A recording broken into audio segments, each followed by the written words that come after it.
Olá, o meu nome é Miguel Nicoleles e este é mais um episódio do podcast Diário do Front. Um resumo semanal das notícias e fatos marcantes da pandemia de Covid-19 no Brasil e no mundo, sob o olhar da ciência.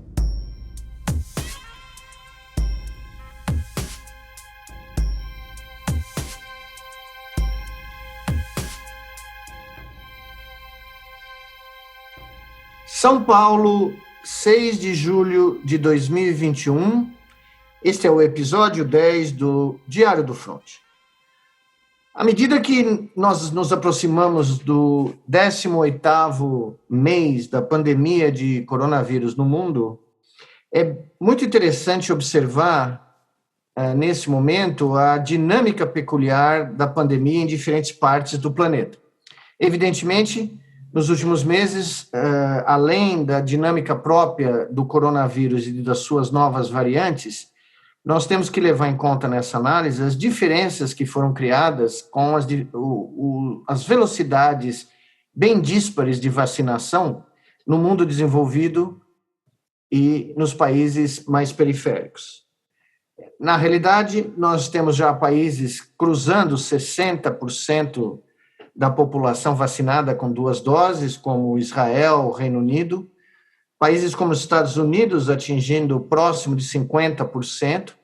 aqui na América do Sul, o Chile passando de 60% também, um dos países com maior taxa de vacinação, mas curiosamente, o surgimento, no começo desse ano, da variante Delta na Índia e o seu espalhamento por quase 100 países em menos de 4 meses, criou uma nova variável, uma nova dinâmica da pandemia no todo o mundo. E é muito importante olhar para essa dinâmica para entender o que pode estar acontecendo no Brasil e o que pode acontecer nas próximas semanas, porque alguns comentaristas, notariamente na mídia brasileira, acreditam que a pandemia brasileira acabou e que o decréscimo observado em casos, mortes e internação nos últimos 7 dias já são o prenúncio do fim da pandemia brasileira. E, na realidade, isso não passa nem próximo de ser a verdade, na minha opinião, uma vez que nós já tivemos períodos de remissão de 7, 10 dias e mergulhamos em crescimentos exponenciais logo a seguir. Isso mesmo dentro da primeira onda, eu me lembro muito bem de um governador me dizer que no seu estado haviam ocorrido 4 dias de estabilização do número de mortos e com queda, dando a entender para mim que, segundo ele, a pandemia havia acabado já no final de abril de 2020. Como nós vimos, evidentemente, essa foi uma opinião precipitada, para não dizer completamente fora do esquadro. Mas o que nós vemos claramente nesse instante é, mesmo num país como o Reino Unido, ou mesmo em Israel e mais recentemente nos Estados Unidos, como eu disse, países que atingiram um nível de vacinação muito alto, um dos maiores do mundo, a variante Delta começa a causar sérios estragos. Para vocês terem uma ideia, depois do seu 3º lockdown, que começou em janeiro e ainda não terminou completamente, o Reino Unido atingiu hoje, dia 6 de julho, 28 mil casos diários, o que já é muito mais do que a primeira onda, e se equivale à segunda onda, no começo da segunda onda, preocupando as autoridades científicas britânicas, que acabaram de recomendar ao governo britânico que adiasse o cancelamento de todas as medidas de isolamento social que estavam marcadas agora para o dia 19 de julho. Aparentemente, o primeiro-ministro britânico recusou o conselho do comitê científico e ainda permitiu que nos jogos semifinais e finais da Eurocopa, que ocorre nesse momento no continente europeu, e que provavelmente, segundo a Organização Mundial da Saúde, já é responsável por pelo menos 10% dos casos novos de coronavírus na Europa, dado a permissão inicial, que agora foi proibida, de movimento, de viagens de torcedores e estádios com 30%, 40% e até 50% da capacidade de público, o público teoricamente vacinado ou com PCR negativo, mas sem máscaras, né? Nós vimos isso nos estádios de toda a Europa. Pois bem, a realização da Eurocopa foi mais um fator contribuindo, segundo a OMS, com pelo menos 10% do crescimento de casos no continente europeu. O Reino Unido, como eu disse, chegando a 30 mil casos, chegando a 2 mil internações, um aumento significativo nos últimos 14 dias, o número de mortes ainda pequeno, mas crescendo. Mesma coisa em Israel, o número de internações começou a dar uma guinada para cima, apesar da população ter mais de 60% ter sido vacinada já com 2 doses, o que levou o governo israelense a instituir novamente medidas de precaução, como o uso de máscaras, e começar a pensar numa terceira dose da vacina. Hoje à noite, antes do começo dessa gravação, o presidente americano, pela primeira vez oficialmente, admitiu o risco da variante Delta nos Estados Unidos, depois das suas proclamações, que, na minha opinião, foram completamente prematuras de vitória da pandemia ou de entusiasmo, né? Mesmo porque os Estados Unidos não cumpriu a meta de chegar a 70% da população vacinada no dia 4 de julho, ficou bem aquém dela, e já encontra uma resistência terrível de pessoas a serem vacinadas. As internações começaram a subir novamente nos Estados Unidos, ainda de forma lenta, mas a curva é claramente ascendente. E tudo isso ocorrendo num contexto, como eu já mencionei, de competições internacionais esportivas que vão em frente, a Eurocopa, a Copa América, não preciso contar a vocês, nós já falamos várias vezes aqui no podcast, e agora, nos próximos 15 dias, a Olimpíada, as Olimpíadas que vão aparentemente ocorrer no Japão, a despeito do protesto da toda a sociedade japonesa, quase 80% da sociedade é contra a realização das Olimpíadas, a Associação de Médicos do Japão é contra, membros do Comitê Olímpico Japonês são contra, e mesmo assim, o Comitê Internacional decidiu realizar as Olimpíadas garganta abaixo do Japão, a despeito do fato que, entre outras coisas, a variante Delta, a mesma que eu tenho falado desde o começo desse episódio, invadiu o Sudeste Asiático, Tailândia, Vietnã, chegou nas Filipinas, chegou na Indonésia, que está batendo recordes de caso também desde o início da pandemia, e ameaça, evidentemente, já a Austrália, a Nova Zelândia e também o Japão. Inclusive, Tóquio continua no estado emergencial, apesar de que em 15 dias essa competição internacional de porte mundial aparentemente vai se realizar, se transformando possivelmente em mais um evento super spreader, né? Mais um evento capaz de espalhar a variante indiana, que já está em 100 países, ou outras variantes, porque nós temos outras variantes, por exemplo, a variante andina, que surgiu nos países das Cordilheiras dos Andes, principalmente causou um estrago tremendo no Peru, e já chegou no Brasil também. Mas as Olimpíadas prometem ser um evento super spread, de magnitude mundial. E no Brasil, a despeito de todas essas notícias, eu gosto de dizer que observar o Reino Unido tem sido um preditor muito eficaz do que vai acontecer algumas semanas ou meses depois no Brasil, apesar do Reino Unido ter feito 3 lockdowns nacionais e o Brasil nunca ter feito. Toda vez que eu observei com cuidado os dados do Reino Unido, eu comecei a ver tendências futuras do Brasil.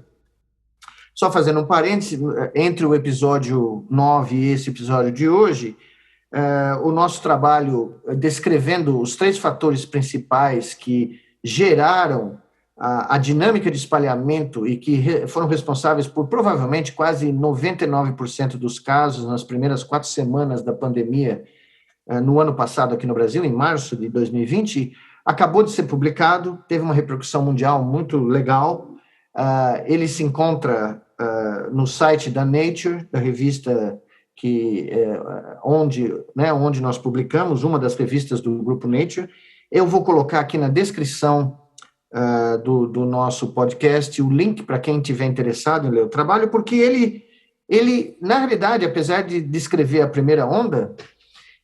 todos os fatores que foram descritos ali, são só 3 fatores, e que explicaram muito bem a dinâmica do coronavírus lá em março do ano passado, podem estar envolvidos no espalhamento da variante Delta agora no Brasil. Primeiro, a variante entrou pelos aeroportos e portos brasileiros, da mesma forma que a variante inicial do coronavírus, ou seja, poderia ter sido evitada essa internalização, essa chegada dessa variante no Brasil, com procedimentos que barrassem viajantes marítimos ou pela malha internacional aeroviária de entrarem no Brasil. Isso não foi feito. Depois, as cidades associadas aos aeroportos internacionais, ou aos portos, né, internacionais, foram responsáveis por espalhar pela malha rodoviária brasileira a variante original. Bom, eu acredito que isso está acontecendo da mesma maneira com a variante Delta, a indiana, que hoje foi identificada não só no Rio de Janeiro, mas como em São Paulo, já dando sinais de transmissão comunitária, porque aparentemente as pessoas que foram diagnosticadas com essa variante não viajaram para o exterior, não estiveram na Índia ou não estiveram em nenhum dos países onde essa variante já é a variante dominante. Para vocês terem uma ideia, no Reino Unido, essa variante chegou provavelmente lá para meados de março, abril, e já é responsável por 99% dos 30 mil casos diários no país. Aqui no Brasil, nós tivemos, como eu mencionei, do final de junho até hoje, uma queda que já se estabilizou na média móvel de óbitos e uma estabilização em um patamar extremamente alto. Nós atingimos o recorde 2 semanas atrás, 115 mil casos diários, mas tivemos uma ligeira queda e uma estabilização por volta de 65, 70 mil casos diários. Isso levou as pessoas, e até alguns comentaristas na mídia, a achar que o pior já passou e que a pandemia está numa fase de regressão. Todavia, esses comentaristas aparentemente não leem os dados ou jornais de outros países, principalmente do Reino Unido, para entender que você pode ter períodos intermitentes de redução de infecções e de casos por uma dinâmica natural do vírus, e, no caso, com a vacinação aumentando, nós tivemos uma notícia positiva nos últimos dias, desde a gravação do episódio 9 aqui do podcast, que foi, pela primeira vez, o Brasil cruzou 2 milhões de doses diárias de vacina. Infelizmente, o número de segundas doses ainda é muito baixo, 10% das doses diárias, no melhor dos dias, são segundas doses, a vasta maioria é da primeira dose, por razões ainda não muito claras, um grande número de pessoas está se abstendo ou não sabendo que precisa tomar uma segunda dose para estar completamente protegida. E o que nós temos notado, como eu estava dizendo, é que existe uma certa complacência aqui no Brasil, achando que o pior já passou. Não é só aqui, né? Pela realização das Olimpíadas, a Eurocopa, Copa América e outros eventos, né? Os esportes profissionais americanos voltando a ter público, a gente começa a notar que existe uma nova onda de negacionismo surgindo no mundo, se transformando naquilo que eu chamei alguns episódios atrás, no vírus informacional que mata tanto ou mais do que o coronavírus. Esse não é um negacionismo tacanho, não é um negacionismo obtuso, aquele proferido pelo inominável presidente da República do Brasil, que se encontra aparentemente debaixo da cama, assustado com tudo que está acontecendo no Brasil, não sabendo o que fazer. Não é esse negacionismo completamente tosco, mas é uma segunda forma de negacionismo, um negacionismo que inclusive penetra em áreas até mais progressistas da sociedade, áreas mais intelectuais, que acham que com uma dose da vacina vão estar protegidos, mesmo com os estudos que acabam de sair hoje mesmo,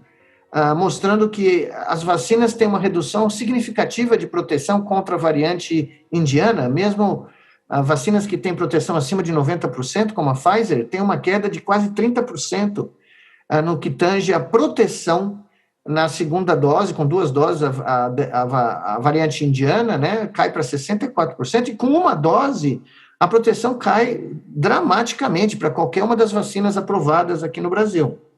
Então, esse negacionismo, que é um negacionismo mais refinado, as pessoas nunca vão admitir que elas são negacionistas, está crescendo a ponto de nós vermos aglomerações completamente desnecessárias ocorrendo em todo o mundo, inclusive no Brasil, num momento onde a gente ainda não tem claro qual vai ser a dinâmica da variante indiana no país, no Brasil. Em todos os países onde ela tomou conta do terreno, como no Reino Unido, no começo eram registrados um número pequeno de casos, como se espera, porque existe uma competição de variantes. Aqui no Brasil, a variante indiana está competindo com uma variante agressiva, que é a P1, a variante amazônica, que dominou o país inteiro, vindo de Manaus. Em Manaus, já existem filhas da variante P1. Já foram sequenciadas novas gerações de variantes derivadas da mãe original, da matriarca original, chamada P1. Mas como a P1 responde bem, aparentemente, à vacinação, a gente não sabe ainda como vai ser o equilíbrio da dinâmica da variante indiana, que não responde bem, mas que ainda não se espalhou né, de uma maneira capilar por todo o país, aparentemente, apesar que, como nós sequenciamos muito pouco, é difícil saber. Mas essa variante pode estar se beneficiando do fato das vacinas darem conta da variante P1, que é a dominante no Brasil até agora. É um mecanismo darwiniano. Se você tem um organismo que é suscetível a drogas, antibióticos ou vacinas, em competição com um outro que não é, e que tem pouco número de infectados numa população, à medida que o organismo suscetível começa a ser removido da população, o organismo não suscetível, que tinha até então poucos infectados, passa a ganhar essa competição e se promover, se multiplicar, porque vai infectar mais pessoas. Porque, primeiro, o competidor natural dele, no caso do Brasil, a variante P1, desapareceu por causa das vacinas, e porque as pessoas que tomaram essas vacinas podem não ser protegidas, não estar protegidas contra essa nova variante, no caso indiana. E nós nem sabemos se essa variante indiana no Brasil, como na Índia, por exemplo, onde as notícias em maio davam conta que essa mesma variante Delta já tinha dado cria, vamos dizer assim, e gerado suas proles ainda mais preocupantes. Eu falei muito com vocês de uma variante chamada West Bengal, da costa leste, curiosamente, da costa leste indiana, né, em Calcutá. Eu tive muito poucas notícias recentemente sobre ela, mas ela parecia ser uma variante também extremamente preocupante, vinda da Índia. Então, o que eu queria dizer a vocês é, primeiro, a pandemia não acabou, nem no mundo, nem no Brasil. Com a nossa vacinação atingindo mal e mal 13% das pessoas com 2 doses, nós estamos ainda em grande risco de ter uma aceleração muito importante com a variante indiana se espalhando pelo país. Ou seja, nós estamos na terceira onda. Só que a gente não sabe para que lado essa terceira onda vai surgir, né? Como ela vai crescer. Ela vai ter um crescimento exponencial, como as anteriores? Ela vai ter um crescimento linear? Ou ela vai ser abortada pelo aumento das vacinas e a incapacidade, se isso é possível, da variante Delta em dominar essa disputa com a variante P1 aqui no Brasil? Nada disso é claro, então as previsões são muito difíceis. O que a gente sabe concretamente é que em 3 ou 4 dias, o Brasil vai atingir a marca de 1 milhão de mortos por todas as causas, não só Covid e outras causas, né? Todas as outras doenças e acidentes que matam pessoas no Brasil. Nós vamos chegar à marca histórica de 1 milhão de óbitos em mal e mal 6 meses e 1 semana. Para vocês terem uma ideia, nos anos que precederam a pandemia, a média anual de mortos estava por volta de 1 milhão e 200 mortos por ano, ou seja, 100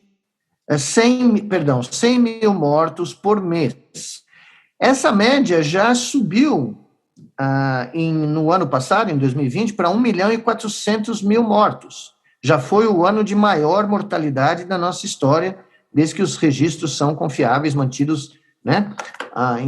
várias décadas. Pois bem, 2021 pode se transformar no ano de maior mortalidade da história brasileira por todas as causas, pelo excesso de mortes causadas diretamente e indiretamente pelo Covid. Com essa marca de 1 milhão, nós vamos atingir 83% dos óbitos esperados para todo o ano,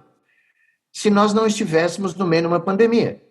O que leva a crer que nós podemos terminar o ano de 2021 com 1.600.000 a 2 milhões de óbitos, dependendo da dinâmica dessa variante Delta e do estado do sistema de saúde brasileiro, que deu um respiro nas últimas semanas, mas ainda está extremamente debilitado. Ou seja, não existe ainda a luz no final do túnel, que a gente está começando a ouvir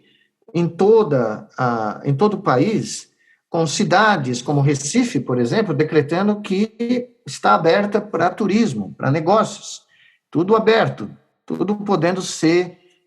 voltar ao normal, quando, na realidade, o manejo da pandemia em Pernambuco foi um dos piores do Brasil inteiro, né? Em outros estados, como o Paraná, a gente vê a mesma coisa, Santa Catarina. As emergências que nós vimos da segunda onda, o pico, evidentemente, passou. Mas isso não coloca o Brasil fora de risco, muito pelo contrário, porque nós ainda, como eu disse, não sentimos ainda o bafo quente da variante Delta no nosso pescoço. Ele só começou a ser sentido, o sibilo dessa variante só começou a ser ouvido, né, pelos ouvidos mais sensíveis, que não se deixam levar pelo ciclo de 24 horas de notícias no Brasil e por comentaristas de sofá da Vila Madalena. Então, infelizmente, a mensagem que eu deixo a vocês aqui é uma mensagem de cautela. É preciso manter as medidas de isolamento social. Eu sei que é difícil, eu sei que é quase chover no molhado, é quase continuar pregando no deserto, falar isso. O uso de máscara, esperar pela segunda dose, não se expor depois da primeira dose. A proteção não é 100%, longe disso, depois de qualquer dose, de qualquer vacina tomada. E é preciso que a gente continue sabendo e explicando e disseminando a notícia de que a pandemia está longe de acabar no Brasil e que ainda existem riscos tremendos de mortes. Para exemplificar isso, eu gostaria, primeiro, de fazer aqui no podcast uma homenagem a um grande amigo meu e do Cacau e de muitos colegas do nosso Comitê Científico de Combate ao Coronavírus do Nordeste, que eu tive o grande privilégio de coordenar durante 11 meses, até fevereiro desse ano. Há poucos dias, nós recebemos a trágica notícia de que o engenheiro e grande amigo Sérgio Storck, que foi o coordenador do Subcomitê 8 do Projeto Mandacaru, que deu apoio ao Comitê Científico de Combate ao Coronavírus do Nordeste durante o ano inteiro de 2020, começo desse ano, e até recentemente, até março, abril, continuava atuando o Sérgio com um trabalho magnífico em múltiplas áreas de direitos humanos. Infelizmente, nós tivemos a notícia de que depois de 20 e poucos dias internado, apesar de ter feito todas as medidas de segurança, eu conhecia o Sérgio, eu sabia que ele estava tomando cuidado, apesar de ter recebido 2 doses de vacinação, o Sérgio contraiu o coronavírus e, infelizmente, veio a falecer. Foi um choque muito grande receber essa notícia e eu queria dedicar esse podcast à memória desse grande amigo, desse grande brasileiro. Sérgio Storck, presente.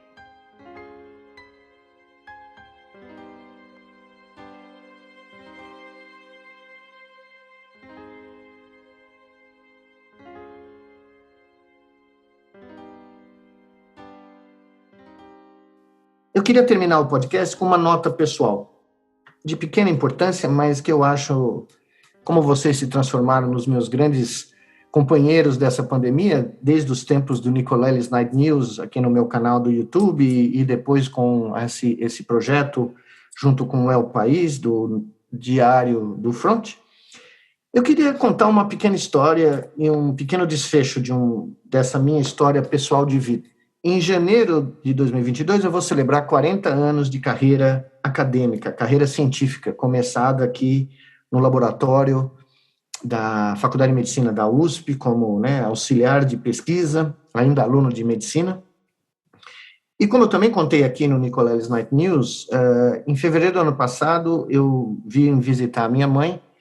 e fiquei preso aqui no Brasil por contingências familiares e porque, evidentemente, também não podia retornar aos Estados Unidos, deixando minha mãe sozinha, e também porque depois houve uma proibição de retorno aos Estados Unidos de quem estava no Brasil. Enfim, eu comecei a trabalhar na pandemia, passei 11 meses no Comitê do Nordeste, acabei de publicar um trabalho em epidemiologia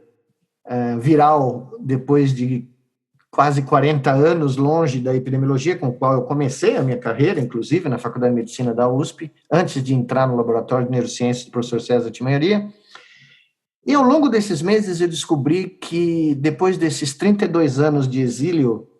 e 17, agora quase 18 meses de Brasil contínuo, pela primeira vez em mais de 3 décadas eu passei 1 ano e meio no Brasil, eu cheguei à conclusão que existem outras formas de fazer ciência e eu quero explorar essas outras formas, podendo passar boa parte do meu tempo aqui no Brasil, não tão longe como eu fiquei durante esses 32 anos. Nos últimos meses eu refleti muito sobre tudo isso, sobre que papel eu posso ter no futuro, depois de completar 60 anos e 40 anos de carreira, e decidi encerrar meu ciclo na Duke University, onde eu fiquei com grande prazer durante 27 anos, orientando mais de 31 teses de doutorado, 42 alunos de pós-doutorado, mais de 120 alunos de graduação que passaram pelo meu laboratório, publicando meus 220 papers, fazendo tudo aquilo que eu sempre sonhei em fazer quando eu conheci o Dr. César Timanharia e pus na minha cabeça que eu queria ser cientista profissional. Eu percorri o caminho, como eles dizem nos Estados Unidos, I've done that, I saw that, and I have done it. E eu senti que estava na hora de eu realmente encerrar esse ciclo e procurar uma nova forma de fazer ciência numa escala muito maior, onde eu pudesse atingir a vida de um número muito maior de pessoas com aquilo tudo que eu aprendi, com todas as terapias que eu descobri, com todas as formas de fazer ciência que eu aprendi, inclusive nessa pandemia, fazendo ciência nessa minha sala de estar, onde eu falo para vocês hoje. Eu nunca imaginei que eu poderia ter feito o que eu fiz nesse trabalho que foi publicado, e nesses meses de atuação na pandemia pelo Consórcio Nordeste, da minha sala de estar. E depois de poder ir visitar minha mãe novamente, depois de 5 meses sem vê-la, uma vez que ela já tomou a segunda dose, já passou 1 mês, e eu tomei a primeira dose, e eu fiz todo o protocolo necessário, eu estava voltando para casa, e eu vi essas 2 meninas na calçada, pedindo qualquer ajuda, E ocorreu que eu tinha ganho um presente da minha mãe, um presente gastronômico da dona Giselda, e imediatamente eu achei que dona Giselda ficaria muito feliz se esse presente fosse entregue, Essas 2 crianças. Eu cheguei à conclusão que estava na hora de sair pelo mundo de novo e fazer ciência de uma outra maneira. E é isso, quando eu acordei hoje de manhã sabendo que esse era o dia onde eu ia fazer esse anúncio a todos vocês e fechar esse capítulo da minha vida com grande felicidade, porque tudo que eu sonhei fazer, eu fiz.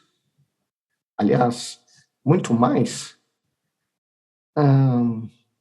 Foi muito bom ver que tudo que a pandemia me ensinou e tudo que eu vi ontem, dirigindo pelas ruas de São Paulo,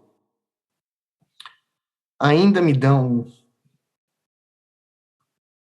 energia, ainda me dão esse fogo dentro de mim de querer continuar fazendo ciência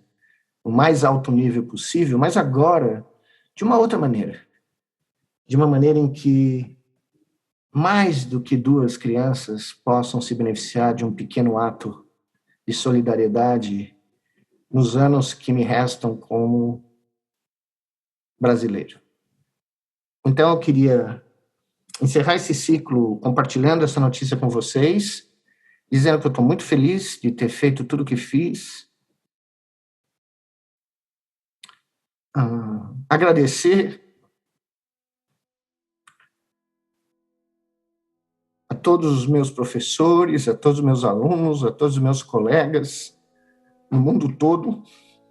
por tudo que eu pude aprender com eles, tudo que eu pude experimentar. Eu conheci o mundo inteiro graças à minha ciência. Mas agora está na hora de desfrutar desses anos que eu tenho de vida, subindo um degrau e trazendo a ciência para um outro patamar, porque eu acho que essa é uma boa forma de terminar